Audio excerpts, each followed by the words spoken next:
Kyle Tucker sent shockwaves throughout the entire city of Baltimore. If it wasn't for Shohei Ohtani, I truly think that Kyle Tucker could be getting some MVP votes. Speaking of MVPs, Aaron Judge, he was back at it with the home run pop. It's crazy that he has 21 home runs despite missing 54 games. Belly bombs, they were back on the menu yesterday as well. And the Padres season, I don't know if it's fully over, but it's close to looking like that might be the case. All of that in today's MLB Recap, a series in which we recap every single game almost every single day. And a reminder, use code Fuzzy on SeatGeek if you're going to any concerts or baseball games anytime soon. All right, so first and foremost, we have a doubleheader between the Nationals and the Phillies. The first 11 runs of Game 1 were scored via the home run. Lane Thomas, he crushed his 20th home run. He has 15 stolen bases as well. Kyle Schwarber, he popped off to get those 2 runs right back. And Alec Boehm, he tied it on a prodigious 420-foot home run. If you thought that was prodigious, look at this second home run from Mr. Schwarber. 450 feet to the second deck. He's hitting 204 with the 120 OPS plus over his last 270 games. He's what Joey Gallo used to be offensively. Jake Cave, he even got in on the home run parade. That one wasn't a cheapie either. 430 feet as the Phillies beat the Nationals 8-4 in game number 1. Let's see if the Nationals can get some revenge in game number 2. Trey Turner, he's been a completely different guy ever since he got cheered on by the crowd. He's up to a 5-game hitting streak after the RBI double. He bought a billboard to thank the entire city of Philly. That's really cool. Just the home run parade continued. This time, it was Washington getting in on the fun.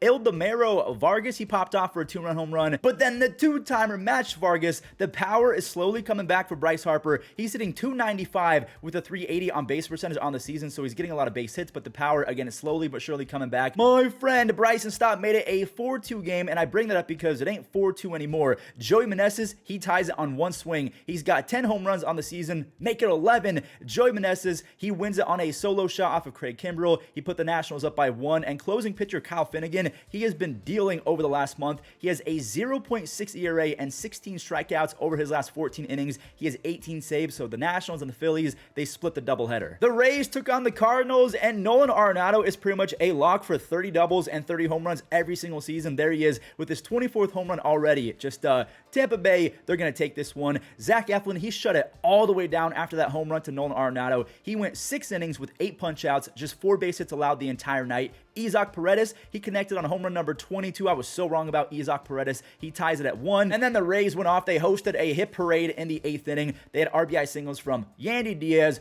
Brandon Lau, Randy Arozarena. They put this game out of reach. The Rays, they do win this game 4-2, but man, they kind of lost the day because Shane McClanahan, he's going to be out for the remainder of 2023 with forearm tightness. They've already lost Drew Rasmussen. They've already lost Jeremy Springs. They lost Tyler Glasnow for a good chunk. I guess the big question, the overarching question that we have is, what is going on with the medical staff with the Rays? Everyone's getting hurt. The Astros taking on the Orioles in Baltimore. This was one of the more fun games I've seen in quite some time. Imagine having the last name of Mountcastle and being able to hit baseballs 472 feet. I feel like the name Ryan just isn't good enough. It should have been Moses Mountcastle or like Bartholomew Mountcastle. I don't know what I'm talking about, but there's Ali teeing off. He's got 32 doubles, 23 home runs, and an almost 375 on base percentage over his last 162 games. He's a catcher. No way Houston's going to win this game unless Kyle Tucker turns into Barry Bonds or something. Okay, fine. That's neat. He got an RBI single. Big whoop. Now he's up again with the bases loaded and his team down by 3, but he's facing the Mountain Felix Bautista, so there's no way.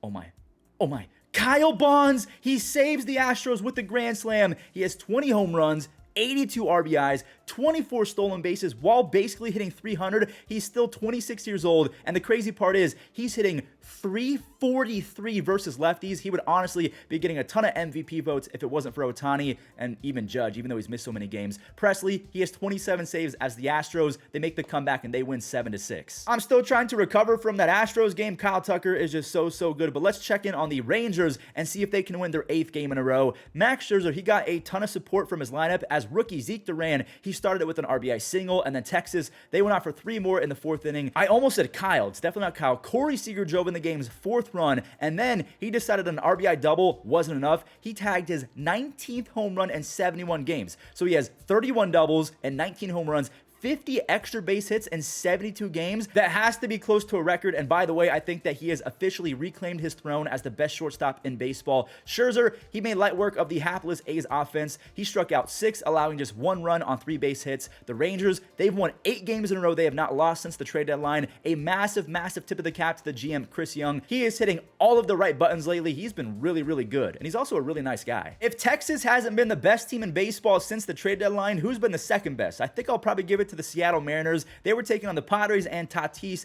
Tatis is going to make it 1-0 as J-Rod just missed the grab. Just kidding, he caught it. He didn't fool me. I saw it go into the glove, but he did deke out Tatis and the rest of the crowd. He saves Logan Gilbert, who only needed 1 run of support in this game. He got 2 runs between the 5th and the 6th, 1 on a bases of a walk to Cal Raleigh, and then on another from Dylan Moore. That's a 3-bagger, a triple. Story of the game, though, obviously, Logan Gilbert, 7 shutout innings, 1 base hit allowed against a pretty decent Padres lineup. He struck out 12 and did not walk anyone. The Mariners, they're now 9 games over 500, while the Padres, they dropped to 4 games back of 500, and just like that, they're pretty much out of the playoff race. But then again, there's like 50 games left. Baseball's really weird. Anything can happen. Let me know in the comments, do you think that the Padres can make a comeback or not? Just a few weeks ago, the Diamondbacks were like 16 games over 500, but if they lose this game, they'll be 57 and 57, right at 500. Can't believe that. Enrique Hernandez, he has been a brand new human ever since rejoining the Dodgers. Look at him go with his neon cleats. That's an RBI double, and that double was followed up by 2 more doubles. Mookie, he has 29 doubles on the season, just 1 double away from joining the 30-double, 30-home-run club.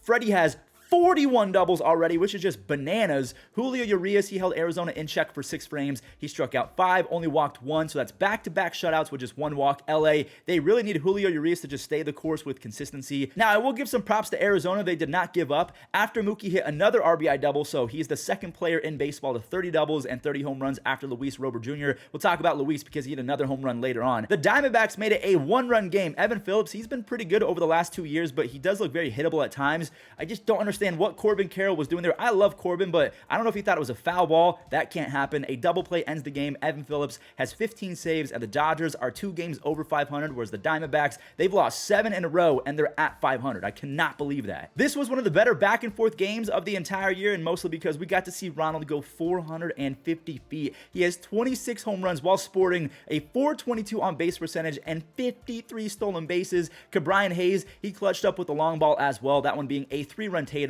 Pittsburgh, they made it 6 runs after 3 solo home runs. Alfonso Rivas, I think he has back-to-back games with a home run. Palacios and Reynolds, they went back-to-back for the second time, I think, this week. Reynolds, he went 426 feet, and then Orlando Arcia matched him foot for foot. 426 feet on Arcia's 12th home run. I was very wrong about him. I thought that Vaughn Grissom was going to be the guy. Baltimore, they tied it on a base loaded walk, and then Kevin Pillar, he singled in 1 more in the 9th, and look who completed the comeback. Orlando Arcia, he was always a glove-first guy to me, but that 2-run go-ahead double gives him a 302 batting average and a near 120 OPS plus with sick defense. Raisel Iglesias, he has 21 saves. Again, I don't know how you're supposed to stop the Braves. There's just something magical about Pete Alonso and Cody Bellinger going yard in the same game. Pete Alonso has 3 home runs over his last 2 games. Bellinger has, 17 home runs, 17 stolen bases while hitting over 330. He's also getting a 99 overall player of the month lightning card in MLB The Show. I still post MLB The Show almost every single day. Fuzzy Gaming, the link is in the description down below. Bellinger, he's a free agent after this year. He might get 5 or 6 years, $23 to $25 million each. Good for him. Yan Gomes, he tied it on a double in the 5th. And shout out to Jamison Taillon. He only allowed 3 base hits over 7 innings. He struck out 7. He has a 2.17 ERA over his last 37 innings. Mike Tauchman, he let his bat do the talking. I'm sorry, those puns are just too good to pass up on. He has 7 home runs and 41 RBIs in just 65 games while hitting 285 with a bunch of walks as well. Adbert Alzolay, he's up to 15 saves. The Cubs, they could really use a Reds loss here against the Marlins. But so could the team facing the Reds, the Miami Marlins, because both the Reds and Miami are in the thick of things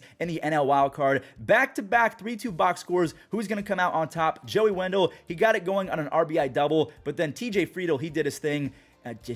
Oh no, the ball gets past Jesus Sanchez. Can he score? You have Stuart Fairchild turning on the turbos. He was rounding home and he scores. It was scored a triple, but that's a little league home run. Now, luckily for Miami, Jorge Soler, he's been on another planet as of late. He knows a thing or two about being clutch. He put the team on his back again. His 28th home run put the Marlins up 1, and David Robertson, he didn't implode for once. He struck out 2. He has 16 saves. Stay tuned for the standings because they're getting crazy in the National League wildcard. So we know that Miami and Cincinnati are fighting for the wild card spot, but the Reds, they're also fighting Milwaukee for first place in the Central, along with the Cubs. Nolan Jones, he's a dude. That's his 11th home run already, so he's trying to get the Brewers to take an L. Just William Contreras and the Brew Crew, they got right back into it. They made it 2-1, only to have Elias Diaz, he socks one, and Nolan Jones hit another. This kid has 12 home runs and 7 stolen bases in 57 games. He can also throw a baseball 102 miles an hour in the outfield. Milwaukee, they ended up sending this thing to extras after rookie Andrew Monasterio, he tied it on a solo home run, so the 10th inning we go. And I can honestly say, I can't remember a time in which I saw something like this. 3 consecutive walks with the bases loaded. An absolutely devastating outing for newcomer Andrew Chafin. The Rockies, they're going to take this one 7-3 and send the Brewers to 4-6 over their last 10. So the Brewers, the Cubs, and the Reds, they're all within 1.5 games of first place. Trevor Story was back for the Red Sox, and he went 0-4 as Boston lost 9-3. That's because Drew Waters, this kid rakes. He's got 12 home runs in his first 91 big league games. MJ Melendez, he has some thump in that bat as well. That one went 400 plus feet. Michael Massey, he just barely missed a 400-foot home run, but he's gonna have to settle for a 396-foot home run. Kansas City, they're 4th in OPS over the last 15 days, and ever since they traded Nicky Lopez, they've been a brand new offense. They're basically hitting 290 as a team and averaging 10 base hits and 7 runs a game. Now, I do want to show this one Boston highlight real quick. Jarren Duran, he has 33 doubles. In his first 91 games, he hit 219. That's terrible, with 27 extra base hits and 7 stolen bases. This year in 92 games, a 306 batting average, 43 extra base hits, 23 stolen bases. The Boston Red Sox, even though they lose 9-3, they got a good one in Jarren Duran. I don't know when the Guardians are going to start taking themselves seriously, but hopefully this game right here wakes up the front office, because newcomer Ramon Laureano, he legged down RBI double in his first at-bat as a Guardian. That was the only run of the game. Rookie Tanner Bybee, he went out there and tossed 7 shutout innings with 6 punch-outs, just one game after rookie Gavin Williams went 7 shutout with 12 strikeouts. That's the first time in AL history that rookies went 7 shutout with 1 or fewer walks in back-to-back starts. Like, I'm not mad, but like, come on. The Guardians could be a perennial playoff and World Series contender if they just invested in free agent players, because their pitching factory is legit. Anyway, Emmanuel Clase, he nearly folded again, but he now has 30 saves on the season. The Guardians, they're bottom 2 in home runs the last 2 seasons. Like, let's get it together. Let's go get Shohei Ohtani. Screw it. Cody Bellinger. Screw it. I'm so sorry, Twins fans. I'm going to be biased for the next few seconds, but I need a Twins loss against the Tigers, okay? That's a great start right there. Javier Baez, he finally wasn't completely worthless, and then there's Zach McKinstry with an RBI single. This was all for Erod. Eduardo Rodriguez, he carved the Twins up in this one. He lowers his season ERA to 2.7 after going 7 shutout with 5 strikeouts. Honestly, a rotation of Erod, Tarek Skubal, and Casey Mize sounds really fun, so hopefully Casey Mize comes back pretty soon. The Tigers pitching staff just really needs the offense to not be terrible anymore, and to their credit, they did score 6. Jake Rogers, he has 14 home runs on the season as a catcher. Zach Short, he drove in 2 on a single. Yeah, the Tigers, they blanked the Twins 6-0, and Minnesota, they're back to just 4 games ahead of the Guardians. Now, before we break down the standings, I want to talk about 2 teams fighting for their lives right now, the Angels and the Yankees. We'll talk about the Yankees game first. IKF is having a very solid last few weeks. He has a crazy 390 on base percentage over his last 18 games. Good for him. That's a 2-run double. Harrison Bader drove in 1 more right before Luis Robert Jr. launched his 31st home run of the year, but that was off of Clark Schmidt, and shout out to Clark Schmidt. He struck out 7 Chicago hitters. He only allowed 1 run on 4 base hits. Since allowing 7 runs in 1 game on May 14th, he has not allowed more than 3 runs in any start. He has a 3.1 ERA over his last 75 innings. Kyle Higashioka, he finally ran into a home run, and Aaron Judge, he was back at it. He has 21 home runs, a 187 OPS plus. I'm so sad that we missed another Judge versus Ohtani race, because this would have been even crazier than last year. So the Yankees win 7-1. The Angels also scored 7, but did they win the ball game? Now, LA, they wanted to make a statement in the first, and their sweet prince, he got it started. Shohei, there's an RBI single. He scores Rengifo, who, by the way, is hitting 285 with a 350 on base percentage over his last 24 games. Moose, he drove in Ohtani, and San Francisco, they unplugged themselves for a little bit. 2 ended up scoring after Hunter Renfroe put the ball in play, and the newcomer Lucas Giolito, he's probably feeling good right now. Now, he wasn't good, but he was good at the same time. He allowed 3 runs on 3 base hits. Basically, all of that damage happened in 1 inning. The 3rd inning, he struck out 7 7/6. Brandon Drury, he had his pitchers back. That's his 15th home run. He's been worth every single penny when healthy. Both the Angels and the Giants were trading runs back and forth, with Wilmer Flores hitting a 2-run home run. He's been amazing this year. Thankfully for Halos fans, their team held on as newcomer Dominic Leone went the final 2 innings to get the save. So they end their 7-game losing streak. That is in fact their first W since the trade deadline came to an end. You guys know the rules. We're going to do the Immaculate Grid in just a second, but let's give a quick update on the standings. The only thing that changed in the AL is the fact that the Rays, they're 2 games back of the Orioles after they picked up a game yesterday.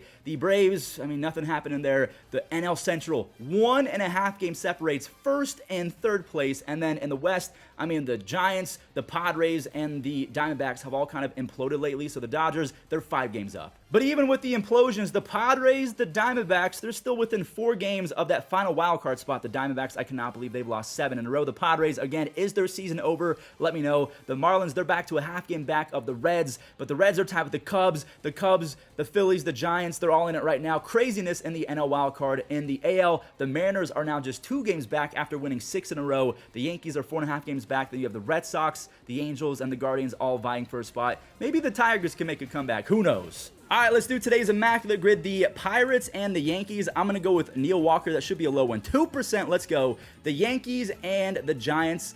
I hate to do this to you guys, but Estrada, Tyro Estrada, I know that he was traded. So 5%. I am cooking right now. Rookie of the Year Yankees. So we have Jeter. We have Judge. We have Yogi Berra. We have Thurman Munson. I feel like Thurman Munson might be the pick to go for because a lot of people might not put Thurman Munson. 7%, so everything has been under 10%. That's pretty good. The Twins and the Pirates. The Twins, Archer. I'm going to go Chris Archer. I feel like this might get me over. Yeah, that's 12%. Still pretty good. The Twins and the Giants. The Twins and the Giants. Was Sonny Gray ever on the Giants? I don't remember that. I don't think Sean Manaea was ever on the Twins, so I'm gonna have to come back to that one because no one's coming to my head. Rookie of the Year for the Twins. Oh goodness, I don't think I'm gonna get this one. I can't really. Joe Mauer or Justin Morneau. Those are Johan Santana. I might have to come back to that one. A Gold Glove for the Pirates. I think that Corey Dickerson won. Look at that, 0.9%. He was the worst fielder in baseball. All of a sudden, came out of nowhere to win a Gold Glove. That's one of my favorite baseball stats of all time. One of the worst defensive outfielders ever somehow won a Gold Glove. Gold Glove for the Giants. I mean, you could go Mays. You could go Buster Posey. I feel like Buster Posey might be a good one because I know that he definitely won a Gold Glove, right? Buster Posey, please, if I get this wrong, I'm going to throw things. Buster Posey, 35%. Gold Glove and Rookie of the Year. Ichiro. Got to be Ichiro, right? I'm going to go Ichiro, maybe Dustin Pedroia. I can't remember. 37%. So my rarity score has been ruined. A Twin and Giant. Rogers. Oh, one of them. Who is it? Tyler Rogers. I'm pretty sure it's No. The brother.